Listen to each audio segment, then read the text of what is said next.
Ébénistes de partout dans le monde, bonjour. Vous qui aspirez à voir le monde plus beau qu'il n'est, je vous adresse mes salutations en ce 19 septembre 2024. Mais avant, j'aimerais rendre hommage à mon pays, la Côte d'Ivoire. J'aimerais rendre hommage à tous ceux qui sont tombés dans la nuit du 18 au 19 septembre 2002 et les jours, semaines et mois qui s'en sont suivis. Cette nuit-là, il s'est passé des choses affreuses. Ceux qui ont décidé de porter le glaive dans le cœur de la mère patrie avaient des raisons que eux seuls connaissent. Ceux qui ont financé cette attaque brutale de la Côte d'Ivoire savaient dans quoi ils se mettaient. Les pauvres populations, toujours otages des hommes politiques et des leaders politiques, a souffert le martyre et continue de souffrir le martyre. Ballottés à gauche et à droite, selon les desiderata de ceux qui sont à la tête d'organisations politiques, d'organisations mafieuses, qui aujourd'hui, avec ce qu'on remarque, ne sont là que pour leurs propres intérêts.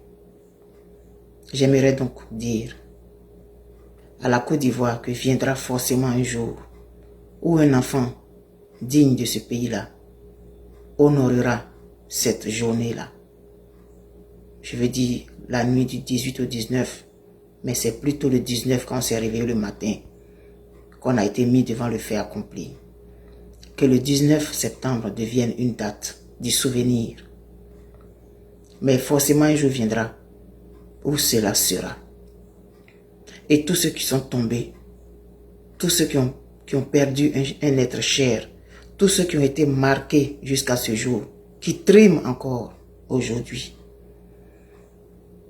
pourront voir enfin exaucer leur vœu, reconnaître que des gens ont été tués pour des intérêts personnels. Force à toi, Côte d'Ivoire. Un jour, tes larmes seront séchées. Nous sommes donc aujourd'hui, le 19 septembre. J'avais promis faire cette vidéo et donc je me dois de la faire. Malheureusement, ça tombe le 19 septembre et donc je la fais avec de l'amertume. Mais il faut bien que la vie continue. Il faut bien que ceux qui sont tombés ne soient pas tombés en vain. Il faut bien que ceux qui ont perdu un être cher, qui ont tout perdu, qui ont leur vie aujourd'hui en lambeaux, puissent espérer en un monde meilleur. Parce qu'on dit que tant qu'il y a la vie, il y a l'espoir. Ainsi donc, il y a une semaine, j'avais fait une vidéo où j'avais employé pour la première fois et officiellement le terme ébéniste. L'ébéniste, c'est on va dire un menuisier, un artisan du bois. Mais il est plus artiste que, je vais dire, je ne sais pas comment je vais faire ma phrase, c'est-à-dire qu'il est artiste avant d'être menuisier. Il a l'art en lui. Et l'ébéniste, c'est quelqu'un qui aime voir les choses belles. Et il exprime son art dans le bois. On va donner à un ébéniste des meubles anciens, rabougris, défigurés. L'ébéniste va vous transformer ça en une œuvre d'art. Il va la mettre au goût du jour, avec son amour, avec ce qu'il a dans les doigts et dans la tête. Il va l'exprimer dans le bois. Pourquoi le terme ébéniste? Le mot ébéniste vient du bois d'ébène. Le bois d'ébène est un bois qui pousse dans les régions tropicales, qui est noir, qui est dur, qui est solide, qui est ferme et qui réagit très bien aux travaux manuels. Ainsi donc, comme je vous disais, le bois d'ébène étant très solide, Selon la mythologie de l'Afrique de l'Ouest, Sundiata Keita, le roi du Manding, le jour où il a décidé de marcher suite à une injure, la dernière injure faite à sa mère, a essayé de se lever. On lui a envoyé toutes sortes de bois. Ça s'est cassé. Mais quand on lui a envoyé le bois d'ébène, c'est dessus qu'il s'est appuyé et il a pu se lever. Le bois d'ébène est un bois royal. Le bois d'ébène est un bois très cher qui a une très grande valeur. Et donc, pour travailler ce bois-là, il fallait des gens spéciaux, des gens spéciaux, des gens qui ont cette spécialité-là. C'est pourquoi on appelle le métier de celui qui travaille le bois l'ébéniste. Parce qu'avant, dans les années loin là-bas, là, les colons, là, ils partaient de très loin jusqu'en Martinique, jusqu'en Guadeloupe, dans ces pays-là, et ils ramenaient le bois d'ébène pour qu'ils puissent travailler, pour qu'on puisse faire des meubles royaux pour la royauté à l'époque. Et c'est de là qu'est venu le terme ébéniste. Pourquoi je choisis d'utiliser le terme ébéniste pour vous désigner? J'ai dit vous qui décidez d'écouter mes vidéos depuis longtemps, vous qui décidez de me suivre sur les réseaux sociaux, nous allons utiliser le terme ébéniste. Et le ébène, ça vient du bois d'ébène aussi. Mon nom, ébène, c'est en lien avec la couleur de notre peau dont je suis très fier et dont je fais la promotion. Je m'appelle ébène. Et le terme ébéniste, ça rassemble en même temps la couleur de la peau d'ébène, mais en même temps le travail de celui qui agit sur le bois pour le rendre beau. C'est quoi cette association de mots que je fais entre le bois d'ébène, entre le métier d'ébéniste et l'appellation que je vous donne? Nous avons l'intention de rendre le monde plus beau qu'il n'est. Parce que c'est ce que fait l'ébéniste. Il travaille le bois. Et aujourd'hui, ce n'est pas seulement le bois d'ébène qui est travaillé, mais originellement, ça vient de là. C'est le bois d'ébène qui a donné son nom au terme ébéniste. Alors nous voyons des choses se passer dans notre société que nous n'aimons pas. Et nous essayons d'en parler, nous essayons d'attirer l'attention des uns et des autres sur ce que nous faisons qui n'est pas bon pour que nos sociétés changent.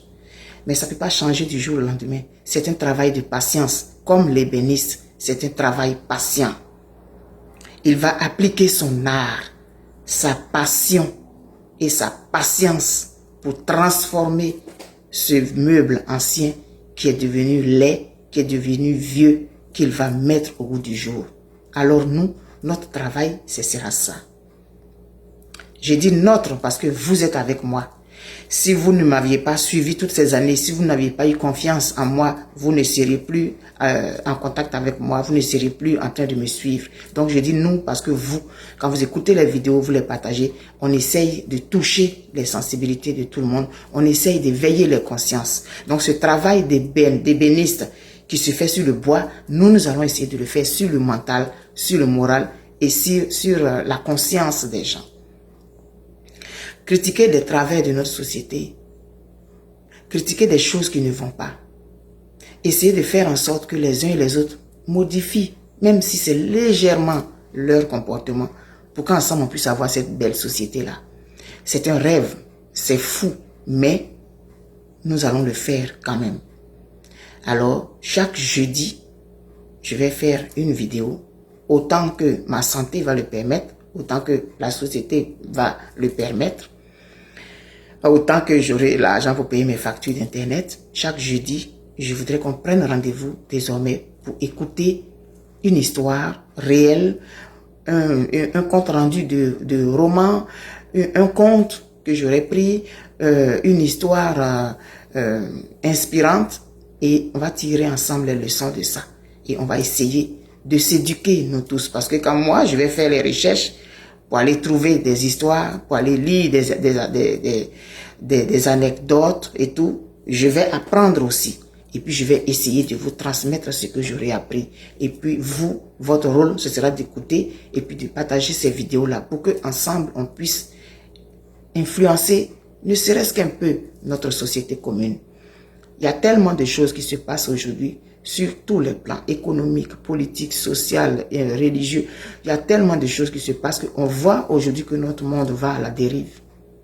Mais nous, les ébénistes, notre travail, c'est de transformer ce qui est laid, transformer ce qui est vieux, transformer ce qui est devenu pas joli en quelque chose de beau.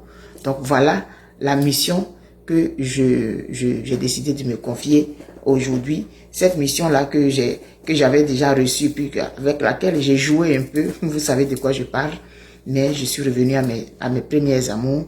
Plusieurs d'entre vous m'ont connu à travers cette façon de fonctionner et je reviens à la maison. Je pense que notre société a plus à apprendre, a plus à être éduquée pour pouvoir faire certaines choses. Parce qu'une personne qui n'est pas éduquée, une personne qui n'a pas la conscience morale, une personne qui est dissipée, quel que soit ce que vous allez faire dans un pays, vous allez le développer comment. Si les personnes ne sont pas éduquées, ça ne servira à rien. Donc, la première chose à faire, c'est que les populations soient éduquées. Et c'est un pari fou.